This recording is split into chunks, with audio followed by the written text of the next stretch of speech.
ஓம் சாந்தி. இன்றைய முரளி 24/9/2024. பார்த்தாதா மதுபன். இனிமையான குழந்தைகளே, நீங்கள் எவ்வளவு நேரம் பாபாவின் நினைவில் இருக்கிறீர்களோ அவ்வளவு நேரமும் வருமானத்தின் மேல் வருமானம்தான். நினைவின் மூலம்தான் நீங்கள் பாபாவின் அருகில் வந்து கொண்டே இருப்பீர்கள். கேள்வி: எந்த குழந்தைகள் நினைவில் இருக்க முடிவது இல்லையோ அவர்களுக்கு எந்த விஷயத்தில் வெட்கம் வருகின்றது? பதில்: தனது சார்ட் எழுதி வைப்பதில் அவர்களுக்கு வெட்கம் வருகின்றது. உண்மையை எழுதினால் பாபா என்ன சொல்வாரோ என நினைக்கின்றனர்.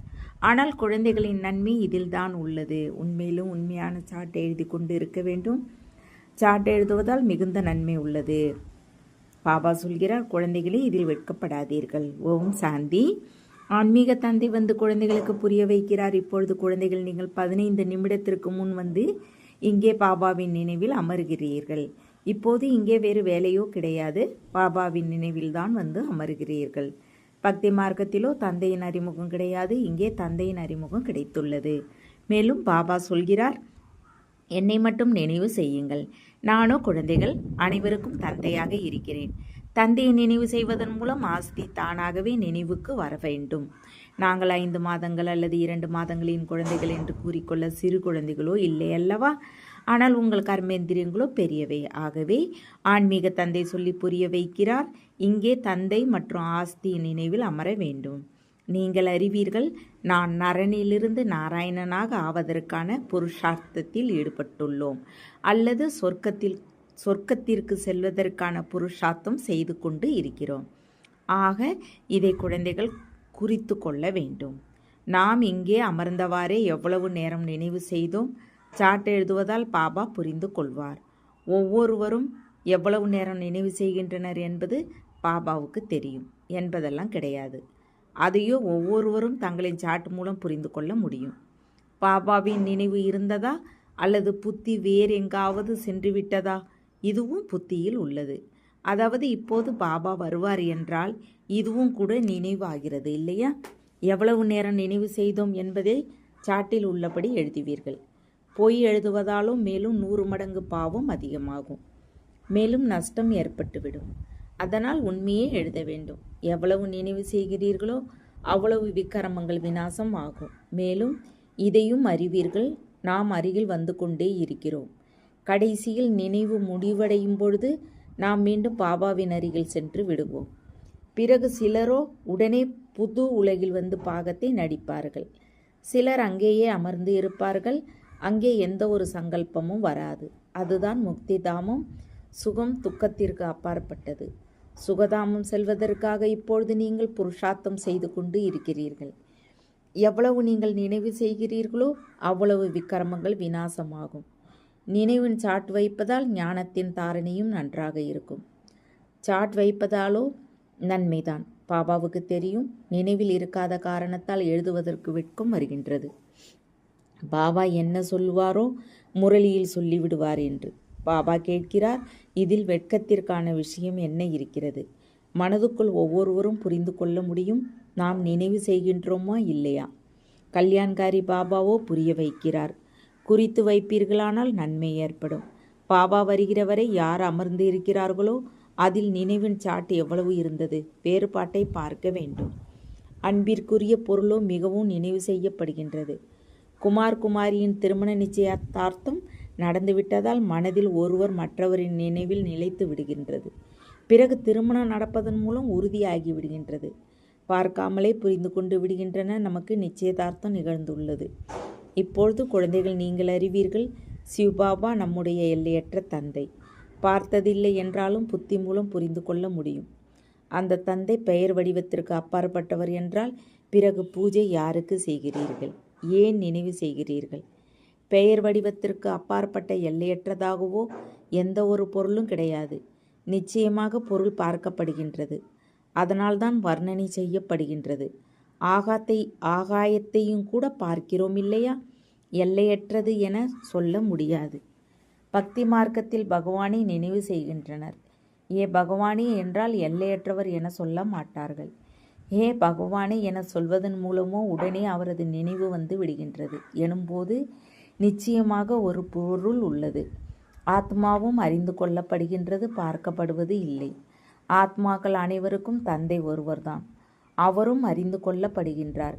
குழந்தைகள், நீங்கள் அறிவீர்கள், பாபா வந்து படிப்பு சொல்லி தரவும் செய்கின்றார். முன்பு இது தெரியாது இருந்தது, அதாவது அவர் படிப்பு சொல்லி தரவும் செய்கிறார் என்று. கிருஷ்ணரின் பெயரை போட்டுவிட்டனர். கிருஷ்ணரையோ இந்த கண்களால் பார்க்க முடியும். அவரை பற்றியோ முடிவற்றவர், பெயர் வடிவத்திற்கு அப்பாற்பட்டவர் என்றெல்லாம் சொல்ல முடியாது. கிருஷ்ணரோ என்னை மட்டுமே நினைவு செய்யுங்கள் என சொல்ல முடியாது. அவரோ முன்னிலையில் உள்ளார். அவரை பாபா எனவும் சொல்ல மாட்டார்கள். தாய்மார்களோ கிருஷ்ணரை குழந்தையாக நினைத்து மடியில் அமர்த்தி கொள்கின்றனர். ஜென்மாஷ்டமி அன்று சிறிய கிருஷ்ணரை ஊஞ்சலில் வைத்து ஆட்டுவார்கள். அவர் எப்போதுமே சிறு குழந்தையாகவே இருப்பாரா என்ன? பிறகு ராஸ் விலாஸ் கூட செய்கின்றனர். ஆக நிச்சயமாக கொஞ்சம் பெரியவராக ஆனார். பிறகு அதைவிட பெரியவராக ஆனார். அல்லது என்ன நடந்தது, எங்கே சென்றார் என்பதெல்லாம் யாருக்கும் தெரியாது. சதா காலமும் சிறிய சரீரமே இருக்காது இல்லையா? சிறிதும் சிந்தனை செய்வது இல்லை. இந்த பூஜை முதலிய வழக்கங்கள் இருந்து வந்துள்ளன. ஞானமோ எவரிடமும் கிடையாது. கிருஷ்ணர் கம்சபுரியில் பிறவி எடுத்ததாக காட்டுகின்றனர். இப்போது கம்சபுரியின் விஷயமே கிடையாது. யாருக்கும் சிந்தனை நடைபெறுவது இல்லை. பக்தர்களோ சொல்வார்கள் கிருஷ்ணர் எல்லா இடங்களிலும் இருக்கிறார் என்று. பிறகு அவரை குளிப்பாட்டவும் செய்கின்றனர், உணவு ஊட்டுகின்றனர். இப்போது அவர் சாப்பிடுவதோ கிடையாது, மூர்த்திக்கு முன் வைக்கின்றனர். ஆனால் தாங்களே சாப்பிட்டு விடுகின்றனர். இதுவும் கூட பக்தி மார்க்கமாகிறது இல்லையா?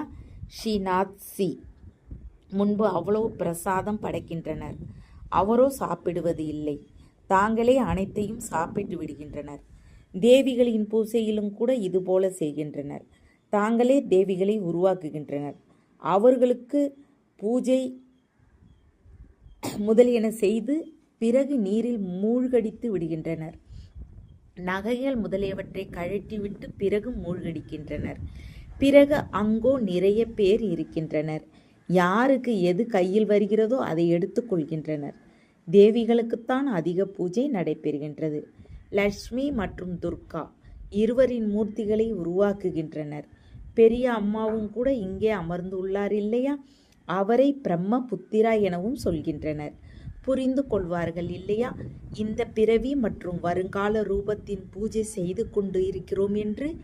எவ்வளவு அற்புதமான டிராமா! இது போன்ற விஷயங்கள் சாஸ்திரங்களில் வர முடியாது. இது நடைமுறை செயல்பாடு. குழந்தைகளாகிய உங்களுக்கு இப்போது ஞானம் உள்ளது. அனைத்திலும் அதிகமாக ஆத்மாக்களின் சித்திரங்கள் உருவாக்கப்பட்டுள்ளன என புரிந்து கொண்டிருக்கிறீர்கள். ருத்ர யக்கியம் படைக்கும்போது லட்சக்கணக்கான சாலி கிராமங்களை உருவாக்குகின்றனர். தேவிகளுக்கு ஒருபோதும் லட்சம் சித்திரங்களை உருவாக்க மாட்டார்கள். அதுவோ எத்தனை பூஜாரிகளோ அத்தனை தேவிகளை உருவாக்கி இருப்பார்கள்.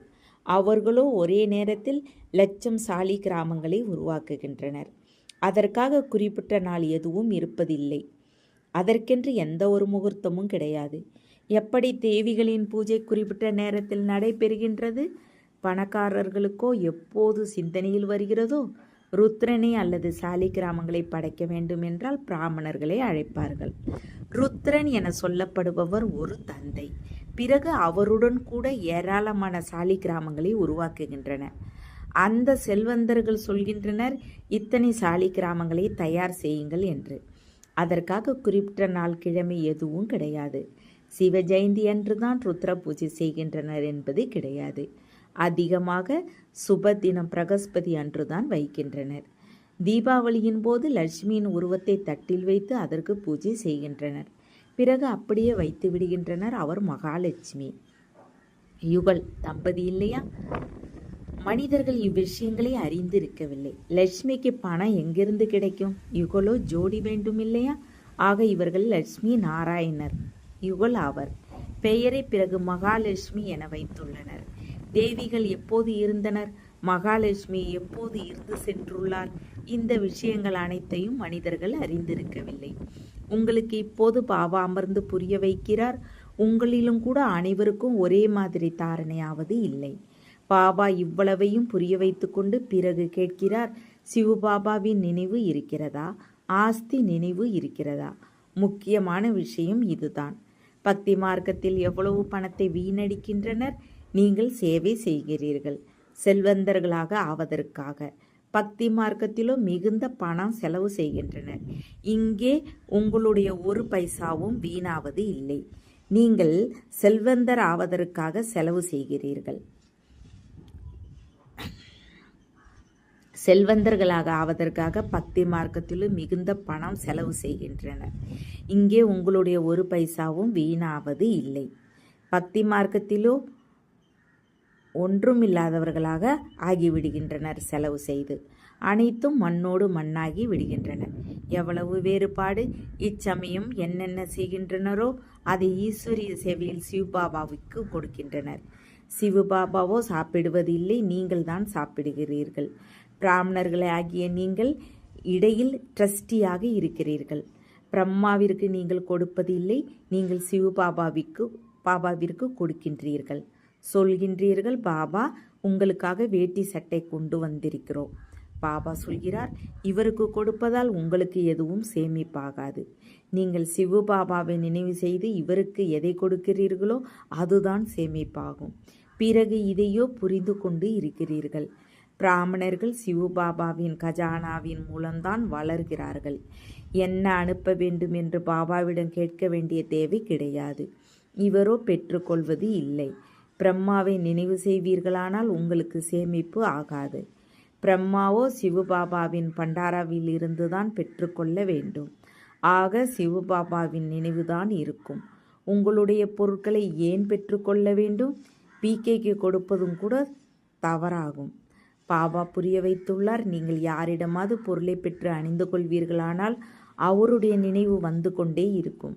ஏதாவது சாதாரண பொருள் என்றால் அதனுடைய விஷயம் ஒன்றுமில்லை. நல்ல பொருள் என்றால் மேலும் நினைவுபடுத்தி கொண்டே இருக்கும். இன்னார் இதை கொடுத்தார் என்பதற்காக அவருக்கு எதுவும் சேமிப்பாகாது. ஆக நஷ்டமாகிறது இல்லையா? சிவபாபா சொல்கிறார், என்னை மட்டுமே நினைவு செய்யுங்கள், எனக்கு துணிமணிகள் போன்றவை தேவை கிடையாது. இதுவோ சிவபாபாவையும் கஜானாவிலிருந்து பெற்றுக்கொள்வதற்கு உரிமை உள்ளது. ராஜ்யத்திற்கும் உரிமை உள்ளது. தந்தையின் வீட்டில்தான் குழந்தைகள் உண்ணவும் அருந்தவும் செய்கின்றனர் இல்லையா? நீங்களும் சேவை செய்து கொண்டே வருமானம் சம்பாதித்து கொண்டே இருக்கிறீர்கள். எவ்வளவு சேவை அதிகம் உள்ளதோ அவ்வளவு வருமானம் அதிகம் இருக்கும். சிவபாபாவின் பண்டாராவிலிருந்து உண்ணவும் அருந்தவும் செய்வார்கள். அவர்களுக்கு கொடுக்கவில்லை என்றால் சேமிப்பே ஆகாது. சிவபாபாவிற்கு தான் கொடுக்க வேண்டும். பாபா உங்களிடமிருந்து வரப்போகும் 21 பிறவிகளுக்கு பல மடங்காக உருவாகும். பணமோ அழிந்து போகும். அதனால் சக்திசாலிகளுக்கு நாம் கொடுத்து விடுகிறோம்.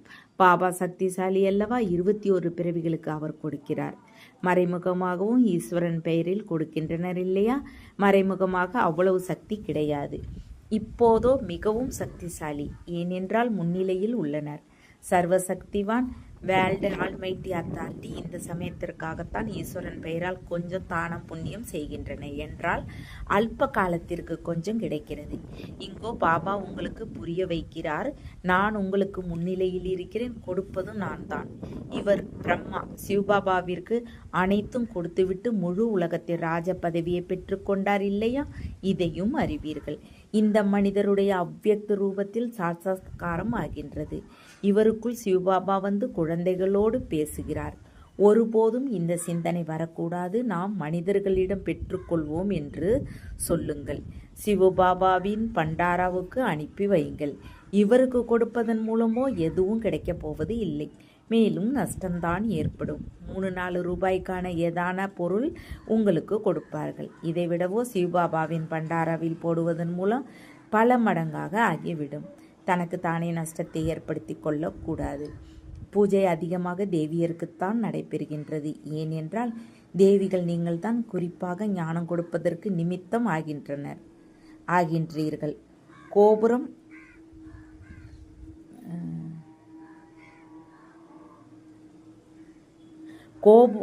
கோபர்களும் சகோதரர்கள் புரிந்து கொண்டுள்ளனர். ஆனால் அதிகமாக பெண்கள்தான் பிராமணிகளாகி வழி செல்கின்றனர். அதனால் தேவிகளுக்கும் பெயர் அதிகம் உள்ளது. தேவிகளுக்கு அதிகம் பூஜை நடைபெறுகின்றது. இதையும் குழந்தைகள் நீங்கள் புரிந்து கொண்டு இருக்கிறீர்கள். அரை கல்பமாக நாம் பூஜைக்கு உரியவர்களாக இருந்தோம். முதலில் முழு பூஜைக்கு உரியவர்கள், பிறகு அரை பூஜைக்கு உரியவர்கள். ஏன் என்றால் 2 கலைகள் குறைந்து விடுகின்றது.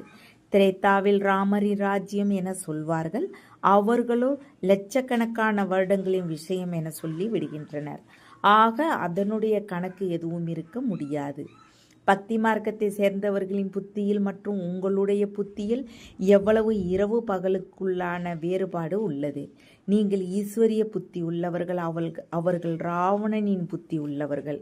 உங்களுடைய புத்தியில் உள்ளது இந்த முழு சக்கரமே 5000 ஆண்டுகளுக்கு உடையது, அது சுற்றி கொண்டே உள்ளது என்று. யார் இரவில் இருக்கின்றனரோ அவர்கள் சொல்கின்றனர் லட்சக்கணக்கான வருடங்கள் என்று. யார் பகலில் உள்ளனரோ அவர்கள் சொல்கின்றனர் 5000 வருடங்கள் என்று. அரை கல்பமாக பக்தி மார்க்கத்தில் நீங்கள் சத்தியமில்லாத விஷயங்களை கேட்டு இருக்கிறீர்கள். சத்தியுகத்தில் இது போன்ற விஷயங்கள் இருப்பது இல்லை. அங்கோ ஆஸ்தி கிடைக்கின்றது. இப்போது உங்களுக்கு நேரடியாக வழிமுறை கிடைக்கின்றது. ஸ்ரீமத் பகவத்கீதை உள்ளது இல்லவா? வேறு எந்த ஒரு சாஸ்திரத்திலும் ஸ்ரீமத் என்ற பெயர் கிடையாது. ஒவ்வொரு 5000 வருடங்களுக்கும் பிறகு இந்த புருஷோத்தம சங்கம யுகம், கீதையின் யுகம் வருகின்றது. லட்ச வருடங்களின் விஷயமே இருக்க முடியாது. எப்போதாவது யாராவது வந்தால் சங்கம யுகத்திற்கு அழைத்து செல்லுங்கள். எல்லையற்ற தந்தை படைப்பவர், அதாவது தம்மை பற்றி மற்றும் படைப்பின் முழு அறிமுகம் தந்துள்ளார். பிறகும் சொல்கிறார், நல்லது, தந்தையை நினைவு செய்யுங்கள். வேறு எந்த தாரணையும் செய்ய இயலாவிட்டாலும் தன்னை ஆத்துமா என உணர்ந்து தந்தையை நினைவு செய்யுங்கள். பவித்திரமாகவோ ஆகியே தீர வேண்டும். பாபாவிடமிருந்து ஆஸ்தி பெறுகிறீர்கள் என்றால் தெய்வீக குணங்களையும் தாரணை செய்ய வேண்டும்.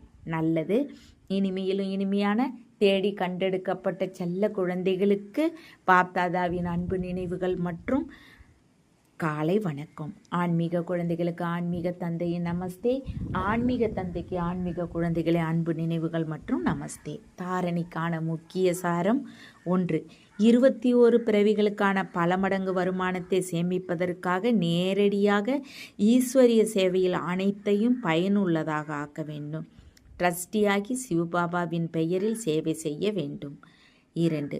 நினைவில் எவ்வளவு நேரம் அமர்கிறீர்களோ அவ்வளவு நேரம் புத்தி எங்கெல்லாம் சென்றது, இதை சோதித்தறிய வேண்டும். தன்னுடைய உண்மையிலும் உண்மையான கணக்கு வழக்கை எழுதி வைக்க வேண்டும். நரனிலிருந்து நாராயணன் ஆவதற்காக பாபா மற்றும் ஆஸ்தி நினைவில் இருக்க வேண்டும்.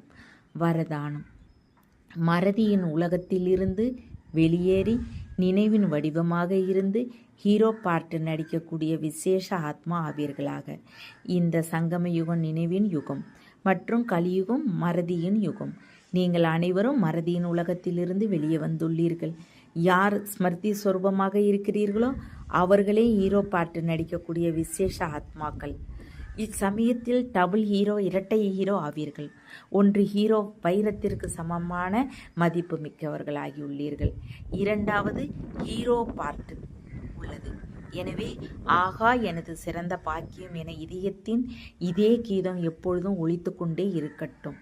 எப்படி தேகத்தின் அக்யூபேஷன் தொழில் நினைவில் இருக்கிறதோ அதே போல நான் சிறந்த சிரேஷ்ட ஆத்மா ஆவேன் என்ற இந்த அவினாஷி அக்யூபேஷன் அழியாத தொழில் நினைவில் இருக்க வேண்டும். அப்பொழுதுதான் விசேஷ ஆத்மா என்று கூறுவார்கள். ஸ்லோகன்: தைரியம் என்ற முதலடியை முன்னால் எடுத்து வைத்தீர்கள் என்றால் தந்தையின் முழுமையான உதவி கிடைக்கும். தேங்க்ஸ் பாபா. ஓம் சாந்தி.